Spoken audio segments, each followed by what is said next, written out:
A major step in the development of life is the transition from free-floating organic molecules in water to cells. Biology cannot develop without some form of compartment or membrane to concentrate chemical reactions and protect the entity from the environment. Scientists do not yet know how this transition occurred on the early Earth, but it's been shown that the heating and cooling of solutions of amino acids can lead to the formation of a cell-like structure called a proteinoid. Proteinoids are not alive, but they can grow by allowing amino acids to pass through the membrane, and eventually they will split.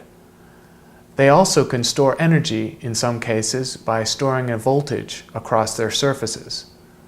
So proteinoids and other similar entities may have been the precursors to cells. It's likely that on the early Earth this transition occurred steadily and slowly. The selective advantage of cells was probably not obvious for a while, and so there's no particular time when we can say the first cell developed.